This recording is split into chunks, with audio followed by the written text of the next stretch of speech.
Nouveau rebondissement dans la saga de l'élection présidentielle roumaine. Klaus Iohannis, le président sortant, vient de démissionner pour éviter une destitution. Nicolas de Lamberterie. L'imposture du maintien anticonstitutionnel à la présidence roumaine de l'européiste Klaus Iohannis s'est soudainement terminée hier matin. En effet, depuis le mois de décembre, Klaus Iohannis, issu de la minorité allemande de Roumanie, était toujours en poste à la présidence de la République roumaine, son second et dernier mandat ayant été prolongé en raison du putsch de la Cour constitutionnelle qui avait annulé le 6 décembre dernier le résultat de l'élection présidentielle, lors duquel le candidat hors système Călin Georgescu était contre toute attente sorti en tête du premier tour. Le prétexte de l'annulation d'élection était une supposée ingérence russe via le réseau social chinois TikTok, avec des comptes soutenant la candidature de Georgescu qui aurait été financée par Moscou.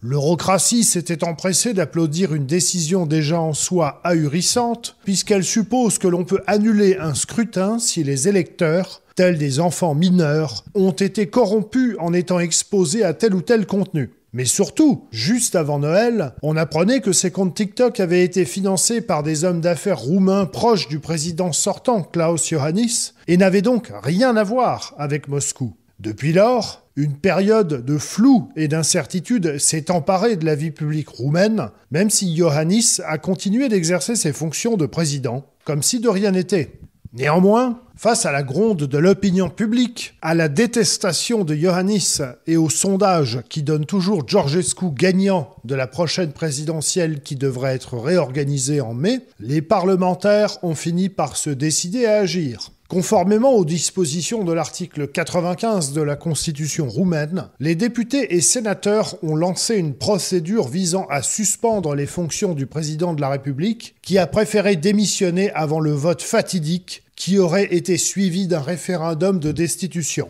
Dans son allocution de départ, Klaus Iohannis a bien entendu évoqué des motifs politiques et altruistes, en expliquant que le référendum qui aurait nécessairement, au terme de la Constitution, dû être organisé dans un délai de 30 jours à compter de sa suspension, donc pour éviter la tenue d'un tel référendum, sous-entendu, éviter surtout que ce référendum ne se transforme en plébiscite en faveur de Călin Georgescu. Mais on peut aussi penser à des motifs plus égoïstes, dans la mesure où cette démission, du coup, permet à Klaus Iohannis de quitter le palais de Cotroceni avec un statut d'ancien président et tous les avantages associés, comme dans la plupart des républiques du monde. Alors que s'il avait attendu quelques heures de plus, en fait, à ce moment-là, il risquait de se retrouver avec le statut d'un président déchu qui est moins avantageux. C'est plutôt un service que Klaus Iohannis rend au camp euromondialiste, dans la mesure où Klaus Iohannis était déjà depuis longtemps en Roumanie un cadavre politique. Iohannis constituait donc plutôt un boulet que se traînait le camp euromondialiste roumain en vue des présidentielles de mai, et son remplacement par le président du Sénat, Ilie Bolojan, issu du même parti que Iohannis, est probablement plutôt un avantage pour ce camp, où le moins qu'on puisse dire de Bolojan est qu'il est moins connu, notamment moins connu en mal, dans l'opinion publique roumaine, que ne l'était Iohannis au moment de sa démission. De façon déroutante, on constatera qu'une bonne partie des organes de la presse française ont repris l'information de la démission de Iohannis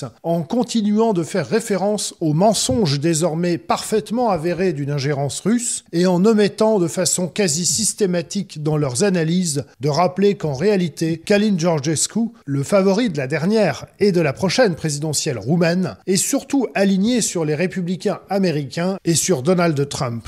J'ai souvent l'impression que les gens qui s'expriment à propos de la Roumanie, en dehors de la Roumanie,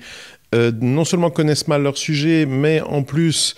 partent du principe que leur public ne s'intéresse pas tellement à la Roumanie. Et donc, pour rendre leurs propos un tant soit peu intéressants, ils ont effectivement tout intérêt, qu'ils soient sincères ou pas, à essayer de connecter ça à de grands enjeux géopolitiques. C'est vrai dans les deux camps, du côté euromondialiste, du mainstream, de la Macronie, disons, en France. On s'accroche avec les dents à cette histoire d'ingérence russe qui ne tient à rien, qui est un pur hologramme. Mais quand, par exemple, l'envoyé spécial de Donald Trump, un certain Grenell, est passé à Bucarest, comme par hasard, la veille de l'annonce de la démission de Klaus Iohannis, il a fait des déclarations qui, d'une part, niaient cette ingérence russe, et là, je pense qu'il avait parfaitement raison, mais qui, d'autre part, affirmaient qu'en revanche, l'administration Biden, elle,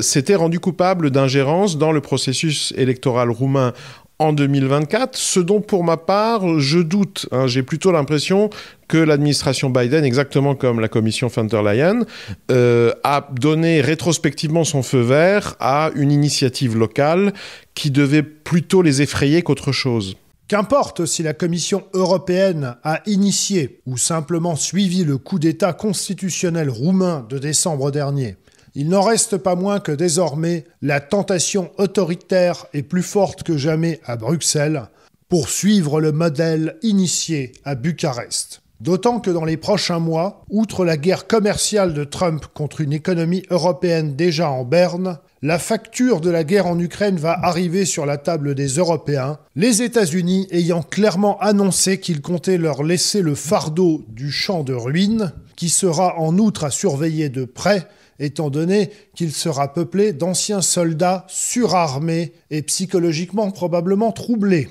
Raison de plus pour serrer la vis en interne des pays européens, du moins jusqu'à ce que la corde finisse éventuellement par rompre, sous l'effet des colères populaires.